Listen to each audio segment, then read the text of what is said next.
John Breland is fond of saying, "I do what other people won't do," like skydiving with a Big Mac in his hand so that he could show a video of his jump to his client, McDonald's, or dressing in a crawfish costume as part of the Texas Crawfish Festival.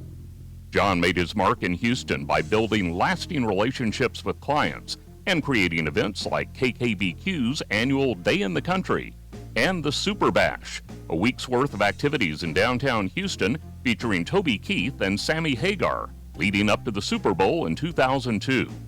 These days, John is living the good life in Needville, where he enjoys a round of golf with friends, cooking up a batch of crawfish, and cheering for the LSU Tigers. Please welcome John Breland to the Texas Radio Hall of Fame.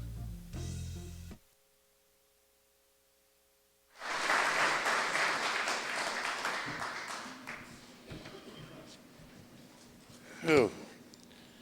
First off, I'm extremely proud and humbled to be here today. Thank you to everyone here to celebrate the 2025 class going into the Texas Radio Hall of Fame. I want to welcome and thank my family members, my coworkers, my friends, and the best teammates a guy could ever want. I'd like to brag on two of them. From the Grammy Award-winning country band Little Texas, Dwayne Probst. It's not every year that an inductee has a Navy Top Gun pilot in attendance. One who flew scenes in the original Top Gun movie. I'd like to welcome retired Navy Lieutenant Ricky Hammonds, Call Sign, Oregon. Thank you for your service and thank you for coming.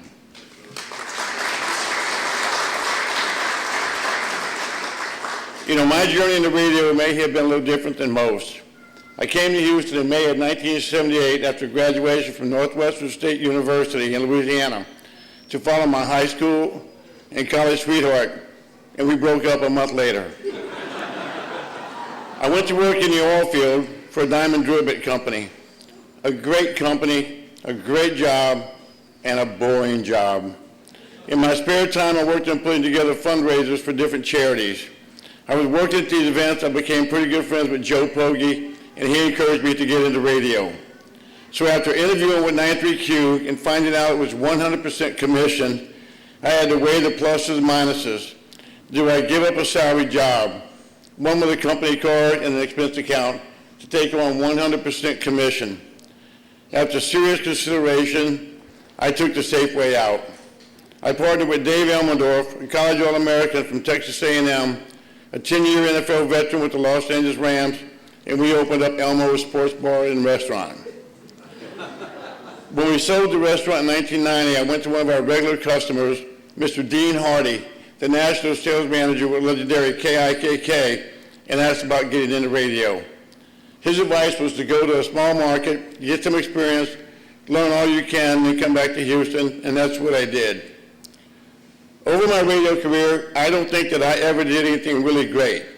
What I did do was work with a lot of great people, 31 of which are already in the Texas Radio Hall of Fame.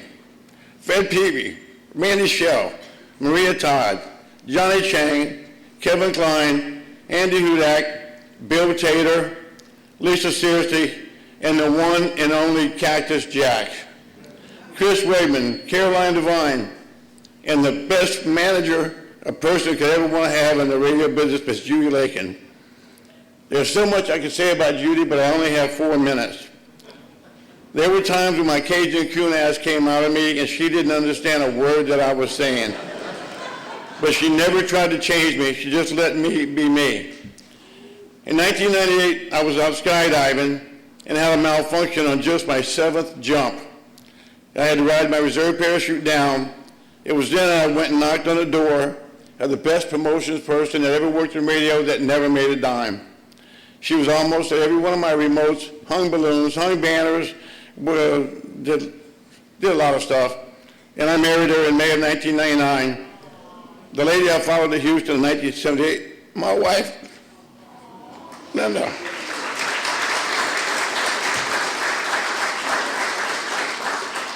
Throughout my sales career, I lived by the advice that my father gave me. Son, if your competitors have the same tools in their toolbox that you do, what they don't have is you.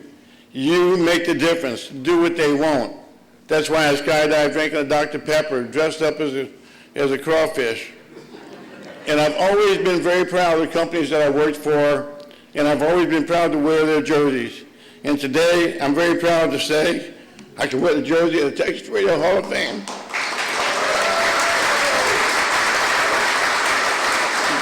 God bless America, and thank you all for coming today. Thank you.